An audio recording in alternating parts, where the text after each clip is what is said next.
The Joe Rogan Experience. The other thing I was thinking of in terms of martial arts is that I know you have a background in martial arts, grappling martial arts, right? Yeah, judo. Yeah.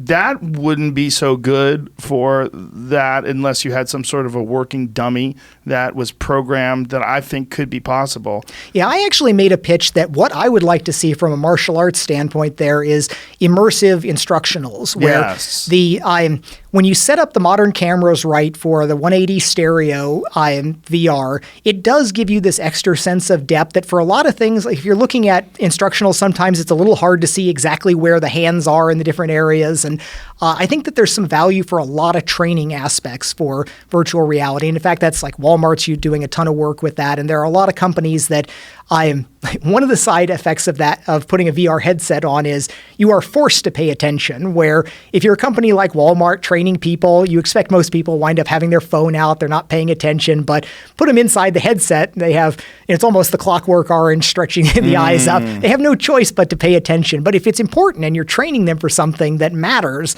this is, what you want. But when I was thinking about things like I remember watching some judo instructionals for things, and like male Olympian level stuff, it just goes by so fast. You just blink and it's gone. But a lot of things that I did in VR for some of the video stuff was giving you this almost superpower sense of time where you freeze frame and then being able to like slowly frame forward, frame back, jog forward. And when you've got an immersive sense here, that really feels like an interesting godlike power. Like you're sitting here, you're just like stop time, step, step, step, roll back, look closely at it, run forward. And almost anything physical that you want to train people to do is going to have some benefits for things like that. And that's something that we're still just really at the early days of exploring that for making a difference for people's training. Yeah, I think sparring, you could have something that would throw strikes at you, and you could move away from those strikes and hit it, leg kick it, do things along those lines.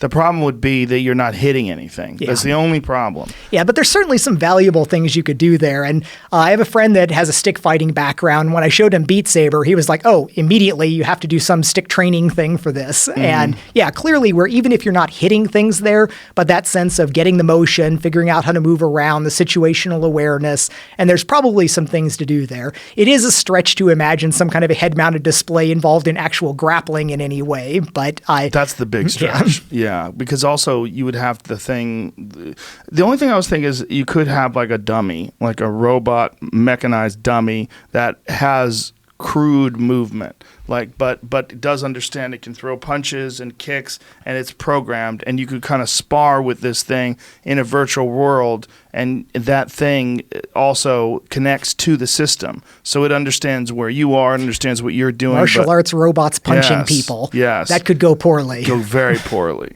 Yeah, it could go very poorly, but it could also be awesome. But you could imagine perhaps, again, the augmented reality systems that we have today are finding most of their value in training. And it's for people like jet engine mechanics, but you could imagine scenarios like that where you're training something like martial arts, where it's looking through, and it's not making you a fully simulated thing, but even if you're working through a drill with someone, if it's basically drawing the outline of your arm goes here, your leg goes over here, again, training is one of the value areas that is working out. Yeah, visualization is very important in martial arts. I mean, shadow boxing is already a huge part of a striker's learning how to visualize, and that's what they're doing. That's what they're supposed to do. And when you see a good fighter shadow boxing, they're sort of recreating these movements. If you had a virtual reality headset and you had an actual opponent in front of you, I think it would be way more lifelike and actually way more beneficial.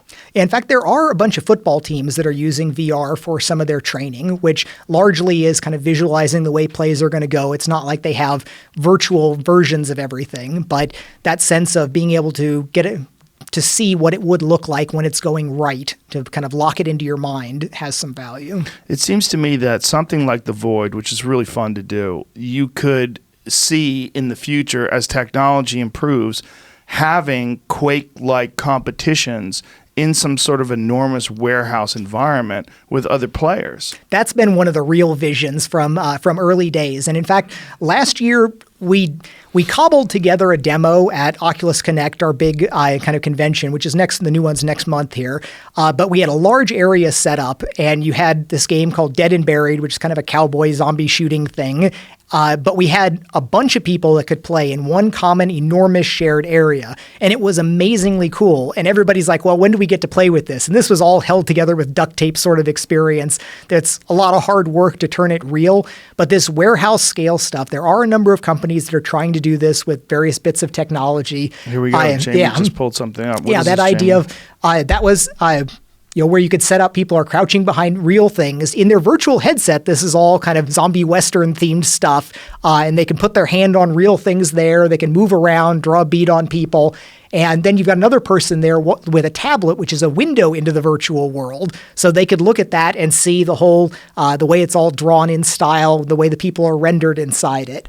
So there is, this is, again, the amazing stuff you can do outside of your home, where you get the VR stuff that you wind up doing inside your home, and then you figure out what things can you do if you're willing to set up a dedicated play space.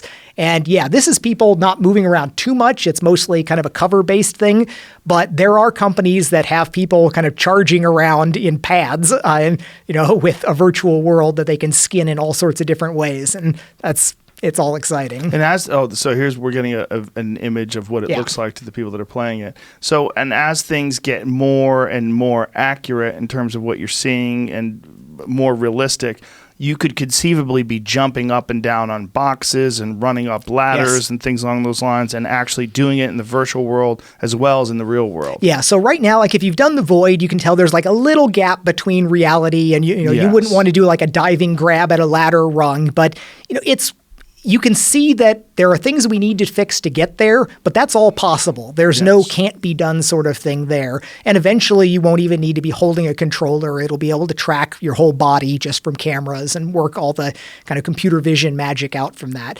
And you will then be able to set up these wonderful skinned virtual environments. Yeah, that's why I was thinking like eSports in terms of like an actual sport, like eSports in terms of like doing something on a soccer field with a bunch of people with virtual reality, and they're playing some sort of horrific nightmare dystopian environment, zombie game, like whatever, fill in the blank with your imagination. Yeah, that's totally going to be here.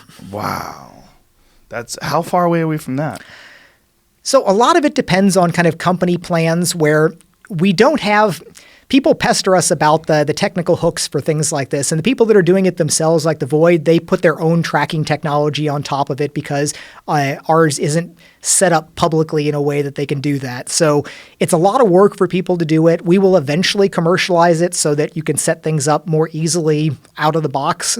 But a lot of these then become entrepreneurial business plans of like, okay, who's going to go raise the tens of millions of dollars to set up and do it right? But it's on the cusp of being... It's not a technical problem now. It's not a technical impossibility. No new research really needs to be done, but there's still lots of challenges to work out. So it's more about figuring out if you can get the business plan to close, you can make the technology work.